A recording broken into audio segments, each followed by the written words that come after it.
The evening brought with it a flood of memories I thought I had long left behind. I believed I had moved on, but even after all these years since my husband left me and our son for another woman, the pain occasionally resurfaced with startling intensity. At first, there had been an overwhelming resentment, the realization that for years he had lived a double life, hiding another family from us. I was left with bitterness, confusion, and a profound sense of betrayal because I had trusted him completely. He had been my person. Life, however, forced me to grow stronger. My son, Steve, became my anchor, my reason for pushing forward. Thoughtful and compassionate, with a sharp wit and a huge heart, Steve was only 12 when it became just the two of us. Every day I saw him trying to shield me, stepping into the role of protector as though he were the adult and I the child. He matured far too early, and even now, at 22, I worry that he has carried too much on his shoulders. That night was like so many others. I had endured another exhausting day at work, and by evening I could barely keep my eyes open. Steve was still up, finishing chores and working on his class assignments while I dragged myself to bed, my legs barely cooperating. The soft glow of the moon filtered through the thin curtains, casting a gentle silver light across the room. It felt peaceful, and as I lay down, I experienced a rare moment of quiet happiness. We finally had stability. I thought about the way Steve had smiled at dinner, how he had tried to lift my spirits, and for the first time in a while, I fell asleep feeling light. A knock on the door shattered that silence, pulling me from sleep. At first, I thought it was part of a dream, but the knock came again, louder this time. I opened my eyes and saw Steve standing in the doorway, framed by the light spilling in from the hallway. He looked at me with a concern that instantly chased away my grogginess. "Steve, is something wrong?" I asked, my voice thick with sleep, trying to focus on his expression. Even half asleep, I could sense that something was troubling him. Steve was always reserved, the type to quietly shoulder his burdens without wanting to worry me. He closed the door, walked over, and stood still for a moment before carefully sitting on the edge of the bed. His expression was serious, almost sorrowful. I patted the space beside me, silently encouraging him to stay. "I can't sleep," he admitted quietly, his voice barely audible. I knew immediately it wasn't just about insomnia. He looked vulnerable, reminiscent of when he was a child and life was simpler. I could see the weight in his eyes, the lingering pain he carried. My son, who had grown up too fast, battling his own inner struggles that made it hard for him to relax or trust. "Do you want to talk?" I asked softly, reaching out to touch his hand. He shook his head, his gaze fixed on the wall. But then, after a moment, his fingers tightened around mine. "No, I just want to be close to you," he whispered, the words clearly difficult for him to say. My heart ached, and in his quiet confession, I heard the sadness I had been suppressing for years. I thought about all the times I tried to fill the void his father had left, trying to be strong when I still felt fragile myself. I wrapped an arm around him, brushing the hair from his forehead and smiling gently as I pulled him close. He shifted, settling against me, and I felt his warmth and the slight tremble in his fingers. It was as if for a moment we were back in time, him as a little boy seeking comfort in my arms. We lay there in silence, but it wasn't heavy. Instead, it felt peaceful, as though all the fears and worries dissolved in our embrace. Closing my eyes, a wave of memories washed over me. Everything we had endured together over the years. Through all the pain, betrayal, and challenges, Steve had stayed by my side, despite the burdens he carried. "You're lonely too, aren't you, Mom?" he asked suddenly, his voice soft and hesitant, yet filled with a weight that caught me off guard. I didn't know how to respond, so I remained quiet. The words I had buried deep inside rose to the surface. The ones I had hidden behind forced smiles and reassurances. Yes, the loneliness was there, unseen by most but not by my son. "We have each other," I whispered, my voice trembling slightly. Steve hugged me tighter, as though words were no longer necessary. In that moment of shared silence, our story unfolded. A story of survival, resilience, and love. We had faced everything together, day after day, year after year, and somehow we had made it through. As the night wore on, we remained side by side. I listened to his steady breathing, though I could tell he was still awake. There was a quiet tension, the kind that lingers before you broach something painful. Finally, he spoke, his voice so low I almost missed it. "Mom, do you miss him?" The question pierced the air, heavy with unspoken emotions. I knew he meant his father. Talking about him had never been easy. The wounds he left behind were deep, but I understood that Steve needed honesty. "Sometimes I do," I admitted, my voice unsteady. "But you know, he betrayed us. He lived a life full of secrets, hidden from both of us. He always wanted me to feel like I was the one at fault. Steve remained silent, but I could sense the tension in him, as though his thoughts were a storm inside. I knew he had always wanted the truth, and though we'd never spoken so openly about it, tonight felt different, like the time for silence had passed. He blamed me for everything, I continued, my voice breaking slightly. Once he even said he needed another family because I didn't understand him. I was devastated, thinking I wasn't enough. But then I found out the truth. When you were still a baby, he'd been living a double life for years. He had another family, and even then he blamed me. The bitterness of those memories overwhelmed me, and tears began to fall. Years of holding it all in finally caught up with me, and I couldn't hide my pain anymore, not from Steve. I cried openly, no longer masking my emotions. He squeezed my hand tightly, his presence grounding me. "Do you know what hurt the most?" I said, my voice barely above a whisper.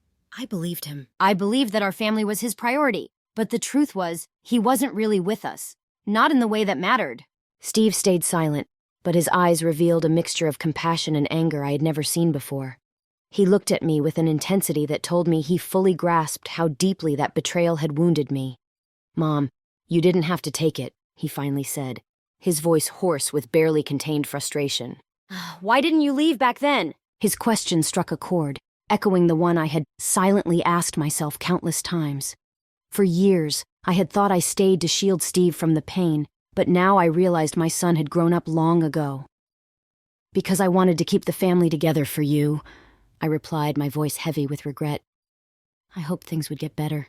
Foolishly, I believed he would make things right for us, and I thought you'd be happy just having a father." "You didn't have to endure all of that for me," Steve said softly, his words laced with sadness.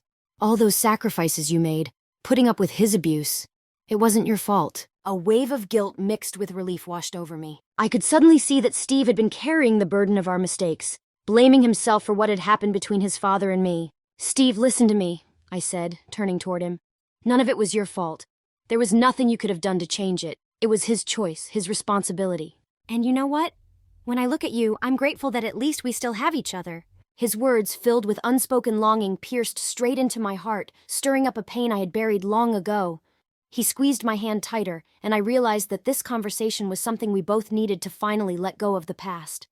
Steve's tense expression softened, his gaze becoming calmer. The silence that followed wasn't oppressive but warm, like a comforting blanket over old wounds. The next morning, I was in the kitchen preparing breakfast while Steve sat across from me, silently tracing invisible patterns on the table. His eyes were distant, and I could tell he wanted to say something but was struggling to begin. "Mom," he said quietly, still not meeting my eyes, "did you ever think things could have been different?" The question hit me like a sudden gust of wind. I bit my lip, unsure how to respond. Had I thought about it? Of course. But as I looked at his focused, grown-up face, I realized he wasn't just asking me for an answer.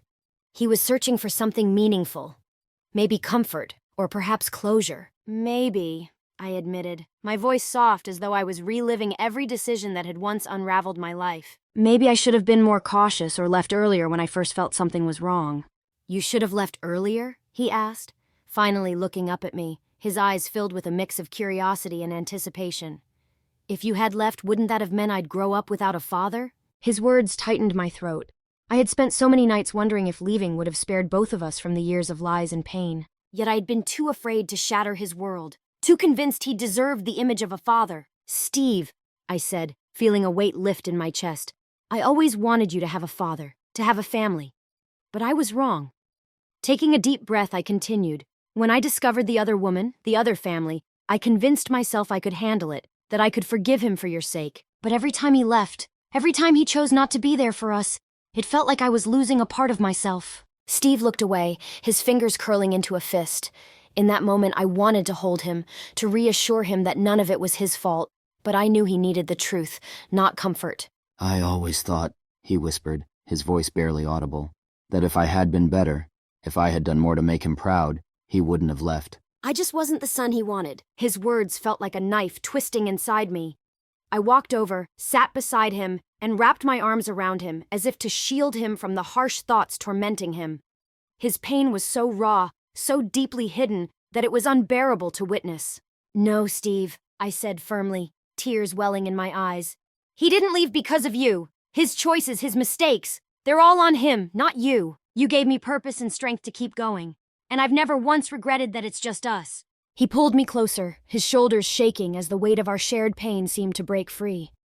I stroked his back gently, and the silence between us, which had concealed so much, finally gave way. It was as though we were peeling back years of suppressed emotions, exposing the wounds so they could finally heal. You've been alone for so long, Steve murmured, squeezing my hand, and it's all because of him, because of his lies. Every word he said felt like it was reopening an old scar. I wanted to tell him that I hadn't been hurt in years, but that would have been a lie. The relationship with his father had left marks that would never truly fade, but they were part of what shaped me. We sat together, tears falling freely, but it wasn't sorrow. It was release. It was a purging of the resentment and doubts that had weighed on us for so many years. The soft morning light filled the kitchen as Steve pulled me closer, his embrace firm yet comforting. His expression had changed. There was a calmness in his eyes, almost childlike but completely sincere. A look of understanding that we had finally laid everything bare. I smiled at him through my tears, feeling a profound sense of relief. We couldn't change the past, but perhaps now we could begin to move forward together. That night, and the morning that followed, stayed etched in my memory. Like snapshots frozen in time, I realized there was something deeper between Steve and me now. Something we had never shared before. It wasn't just a conversation. It was a journey back through everything unspoken, everything we had carried for years. And for the first time, we faced it all together. I watched as Steve gradually transformed into someone with whom I could share anything openly, and it seemed he felt the same. After dinner, we sat together on the couch in a dimly lit room. The TV played in the background, but neither of us paid it any mind. I could feel his presence beside me, and my thoughts drifted to how quickly he had grown and changed in such a short time. Every small movement, every glance, every bit of space between us seemed charged with an unspoken tension we didn't dare address. It lingered, like an invisible current flowing through the air. As the movie reached its climax, Steve shifted closer, and his hand brushed against mine. Whether by accident or intent, I wasn't sure. I could have moved away, made a casual remark to break the tension, but instead, I stayed. My palm lingered against his without thinking, and in that moment, it felt as though something deeper than the bond between mother and son connected us. His fingers slowly entwined with mine, and as I looked down at our joined hands, I felt a surge of warmth. It was a simple act, yet it carried an incredible weight, as though time itself had paused to let us fully experience it. The world around us seemed to fade away as our eyes met. In his gaze, I saw more than familial love. I saw the reflection of losses and fears he had quietly carried for years. He didn't speak, but his eyes conveyed everything. We stayed like that, wrapped in silence, understanding that this moment was significant for both of us. When the credits began to roll across the screen, neither of us moved. Our hands remained intertwined, and I leaned against his shoulder, feeling his warmth and the steady rhythm of his breathing. A wave of calm swept over me, a quiet reassurance that I wasn't alone. It was as if we were two souls, lost and finally finding solace in one another. "Mom," Steve murmured, his voice soft and uncertain. "Sometimes it feels like we're closer than just mother and son." His words echoed in my mind, simple but profoundly honest, piercing straight to my heart. In that instant, I understood how much he had been holding in. Loneliness, fear, perhaps guilt for feeling he hadn't met his father's expectations. "Steve," I replied, my voice trembling slightly, "I'm glad you're here for me too. I'm happy we have this connection, this understanding. I may not have said it before, but I've always been here for you. Just for you." We sat in silence for a while longer, the tension between us gradually fading. Our fingers remained locked together, as though they were telling a story that words couldn't convey. Slowly, Steve relaxed, closed his eyes, and rested his head on my shoulder.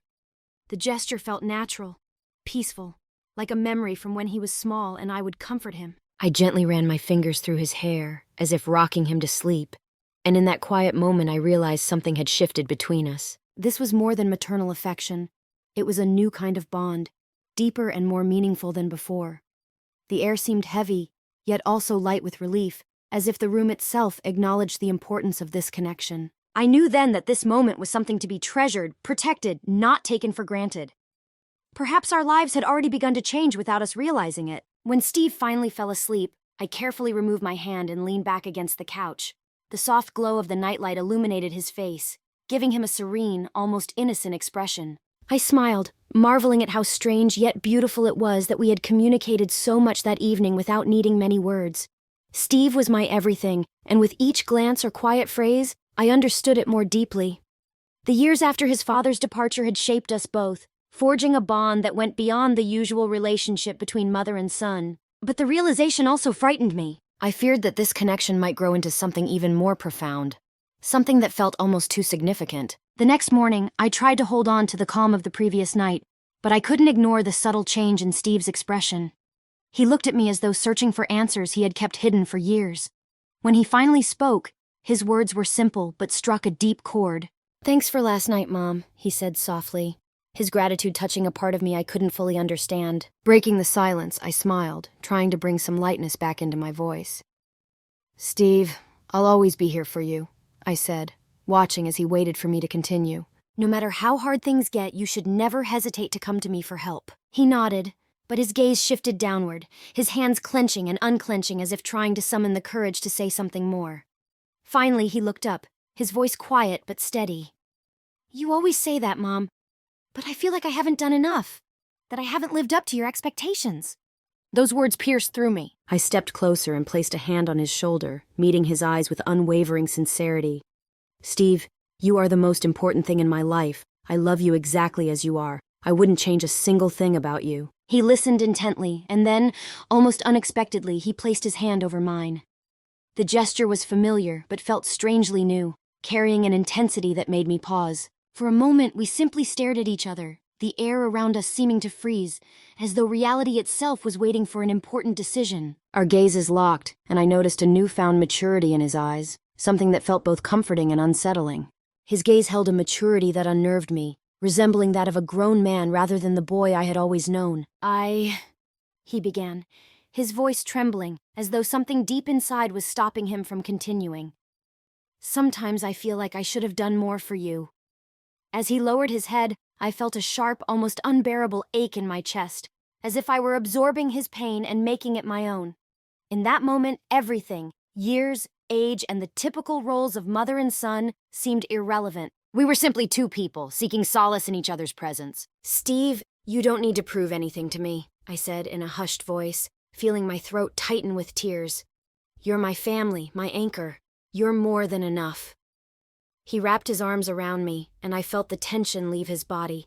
His hands moved gently down my back, as though he had found the reassurance he had been searching for in that embrace.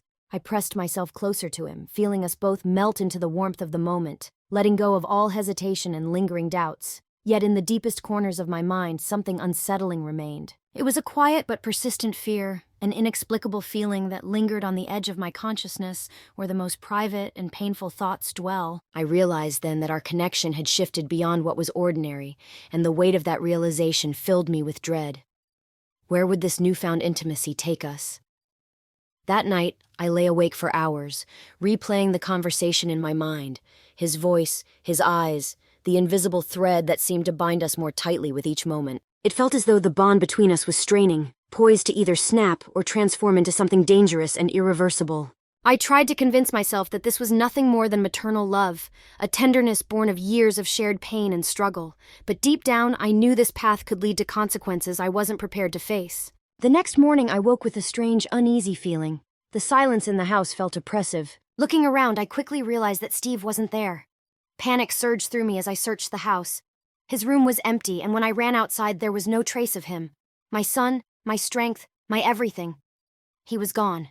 Hours later, my phone rang, and I heard the words I'd been dreading.